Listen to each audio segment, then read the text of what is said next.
پنجاب اور خیبر پختونخوا میں عام انتخابات کی تاریخ کے معاملے پر اسقط نوٹس پر سماعت کچھ دیر میں ہونے جا رہی ہے۔ چیف جسٹس عمر عطا بندیال کی سربراہی میں قائم 9 رکنی لارجر بینچ آج معاملے کی سماعت کرے گا۔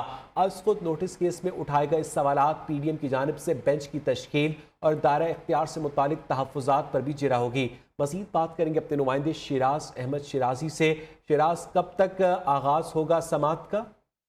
دیکھیے بالکل ہی پنجاب اور خیبر پختونخوا اسمبلی صحیح ہونے کے بعد انتخابات کی تاریخ پر جو ہے سپریم کورٹ کی جانب سے لیے گئے از خود نوٹس کیس کی سماعت جو ہے وہ اب سے کچھ دیر بعد سپریم کورٹ کے کورٹ نمبر 1 میں جو ہے وہ شروع ہوگی۔ اور اویس میں بتا چلوں آپ کو کہ اس وقت جو ہے کورٹ روم میں پاکستان تحریک انصاف کے رہنما فواد چودھری، شیریں مزاری اور ڈاکٹر وسیم شہزاد موجود ہے۔ اس کے ساتھ ساتھ شیخ وسیع یہاں پر پہنچے ہیں پاکستان پیپلز پارٹی سے فرحت اللہ بابر، جبکہ وکلاء میں سے پاکستان تحریک انصاف کے وکیل علی ظفر اور فیصل چودھری بھی جو ہے سپریم کورٹ پہنچ چکے ہیں۔ اس کے ساتھ ساتھ 3 وجن کے وکیل پاکستان پیپلز پارٹی کے فاروق ایچ نائک، جبکہ جمعیت علماء اسلام کے کامران مرتضیٰ بھی یہاں پر پہنچ چکے ہیں۔ اس کے علاوہ جو الیکشن کمیشن کا عملہ ہے وہ بھی یہاں پر جو ہے موجود ہے، وہ ساتھ سپریم کورٹ کے صدر، اس کے علاوہ اسلام آباد ہائی کورٹ بار کے صدر سنیف شاہین بھی یہاں پر پہنچ چکے ہیں۔ اور اویس، اس کیس کے حوالے سے بتایا چلوں تو آج اس کیس کی تیسری سماعت ہے اور آج سے پہلے جو ہے 3 سوالوں کے جوابات جو ہے وہ اس پر بات چیت ہو رہی تھی، لیکن آج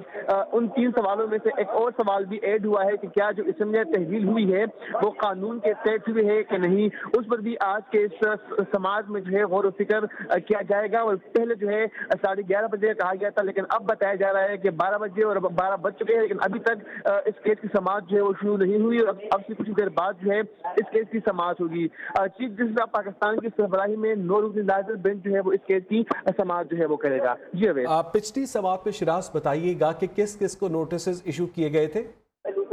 دیکھیے اس کیس کی دوسری سماعت میں ہم نے دیکھا کہ سپریم کورٹ کی جانب سے تمام جو پاکستان ڈیموکریٹک موومنٹ میں شامل جماعتیں ہیں ان کے سربراہوں کو، اس کے ساتھ ساتھ الیکشن کمیشن کو، اسلام آباد ہائی کورٹ بار ایسوسی ایشن کو بھی جو ہے نوٹس جاری کیے گئے تھے۔ اور اسی وجہ سے جو ہے آج ہم نے دیکھا کہ عوامی مسلم لیگ کے سربراہ شیخ رشید بھی یہاں پر پہنچے۔ اس کے ٹھیک ہے، بہت شکریہ شیراز آپ کا۔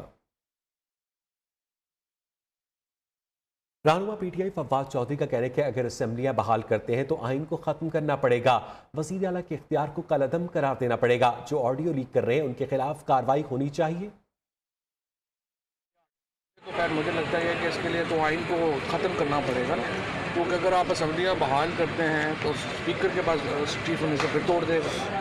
تو اس کا واحد حل پھر یہی ہے کہ آپ آئین کا یہ آرٹیکل جو چیف منسٹر ہے تو اس کے پاس اختیار ہے اسمبلی توڑنے کا، اس کو آپ کو کالعدم قرار دینا پڑے گا، اس کے علاوہ تو آپ نہیں بحال کر سکتے۔ اور یہ تو 186 ایم پی ایز نے یہ جانتے ہوئے کہ اسمبلیاں توڑی جا رہی ہیں یہ ووٹ دیا۔ اس سے زیادہ ڈیموکریٹک فیصلہ، اس سے زیادہ جمہوری فیصلہ تو ممکن ہی نہیں تھا۔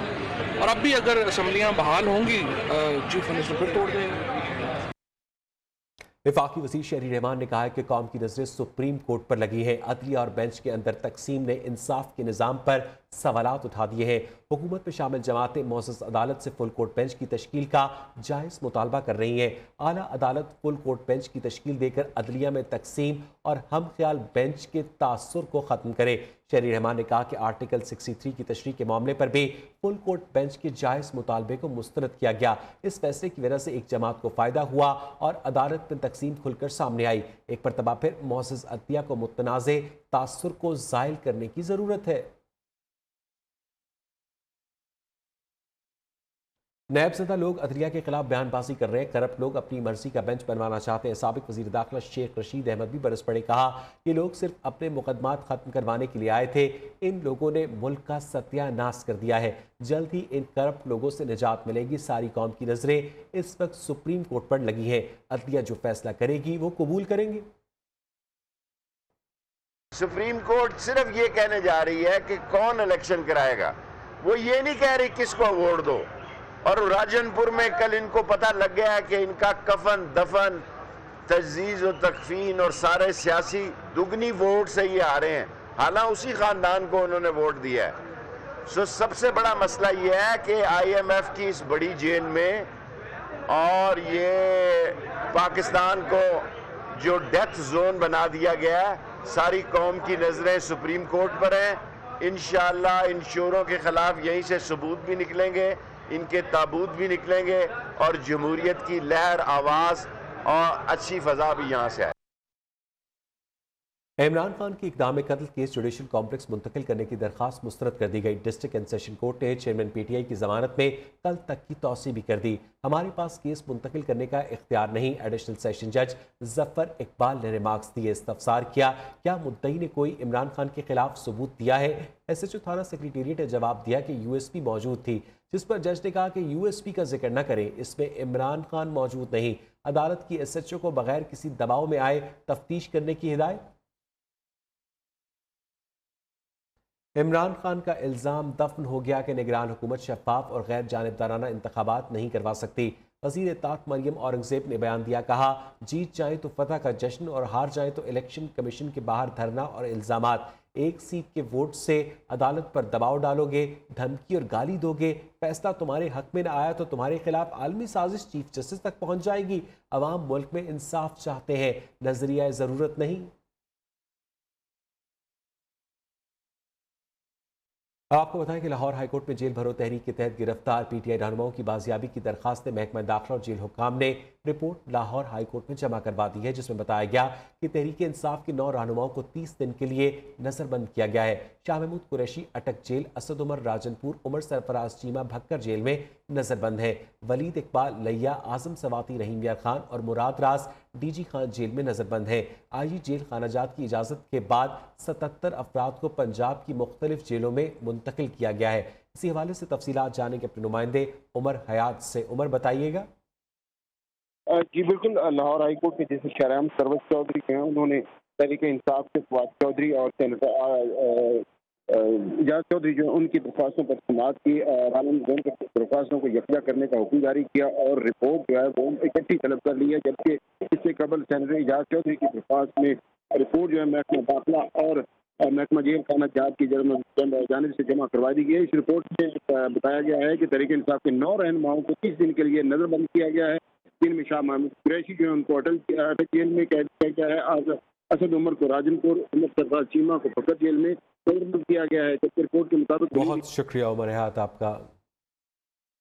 پاکستان سپر لیگ سیزن 8 میں سنسنی خیز مقابلے جاری ہے۔ قذافی اسٹیڈیم میں کھیلے گئے میچ میں قلندرز نے پشاور زلمی کو 4 شانے چت کر دیا۔ آج بھی ایک بڑا مقابلہ قلندرز اور اسلام آباد یونائیٹڈ کے درمیان کھیلا جائے گا۔ ملک کے بیشتر علاقوں میں موسم خشک رہے گا۔ لاہور سمیت پنجاب کے مختلف علاقوں میں ہلکی بارش کے بعد موسم خوشگوار ہو گیا۔ محکمہ موسمیات کے مطابق آئندہ 24 گھنٹوں میں ملک کے بیشتر علاقوں میں موسم خشک، بالائی علاقوں میں جزوی ابر آلود رہے گا۔ رات کے اوقات میں بالائی خیبر پختونخوا، خطہ پوٹوہار، گلگت بلتستان میں گرج چمک کے ساتھ بارش کا بھی امکان ہے۔ International Euro Asia higher education summit آج سے ترکیہ کے شہر استنبول میں شروع ہوگا۔ چیئرمین سپیریئر گروپ اور صدر ایپسپ پروفیسر ڈاکٹر چودھری عبدالرحمان کی قیادت میں پاکستانی وفد پہنچ گیا ہے۔ پروفیسر ڈاکٹر چودھری عبدالرحمان کا کہنا ہے کہ کانفرنس کے ذریعے ملکی ہائر ایجوکیشن کو دنیا بھر میں فروغ ملے گا۔ دنیا کے ممالک کو باور کروائیں گے کہ پاکستان ہائر ایجوکیشن کا ہب ہے۔ ہم چاہتے تھے کہ ٹیم کی صورت میں ایپسپ اور پاکستان پرائیویٹ سیکٹر یونیورسٹیز جو ہیں وہ پاکستان کے ہائر ایجوکیشن سیکٹر کو ریپرزینٹ کرے۔ آج وہ خواب پورا ہوتا ہوا نظر آ رہا ہے۔ پاکستان کا سافٹ امیج پوری دنیا کو ہم دکھا سکتے ہیں۔ کوشش ہوگی کہ زیادہ سے زیادہ ملیشین، ٹرکش، یورپین یونیورسٹی سے ایم او یو سائن ہوں، فیکلٹی ایکسچینج کے لیے، اسٹوڈنٹ ایکسچینج کے لیے اور جوائنٹ ریسرچ پروجیکٹس کے لیے، کیونکہ کافی چیزیں ایسی ہیں جو ہم ان سے سیکھ سکتے ہیں اور کچھ چیزیں ایسی ہیں جو ان کو سکھا سکتے ہیں۔ اس کے علاوہ میں شکر گزار ہوں ان 18 یونیورسٹیز کا جن کے 34 ڈیلیگیٹس استنبول میں یوری میں پارٹیسپیٹ کرنے کے لیے روانگی کے لیے تیار ہیں، یا روانہ ہو چکے ہیں یا کچھ پہنچ چکے ہیں۔ ایلان مسک کی کمپنی ٹویٹر نے مزید 50 ملازمین کو برطرف کر دیا ہے۔ کمپنی انتظامیہ کا کہنا ہے کہ ٹویٹر پر متعدد انجینئرز اور پروڈکٹ ٹیم سمیت director of product management Esther Crawford کو برطرف کیا گیا ہے۔ ملازمین ٹویٹر کی انجینئرنگ، ایڈورٹائزنگ اور ٹویٹر ایپلیکیشنز کی ٹیم کا حصہ تھے، جنہوں نے کمپنی سے منسلک متعدد ٹیمز کو متاثر کیا۔ اس سے کمپنی کی آمدنی میں بھی کافی کمی آئی ہے۔ ملازمین کی تعداد 7500 سے کم ہو کر صرف 2000 رہ گئی ہے۔ اداکارہ اشنا شاہ اور معروف گولفر حمزہ امین شادی کے بندھن میں بندھ گئے ہیں۔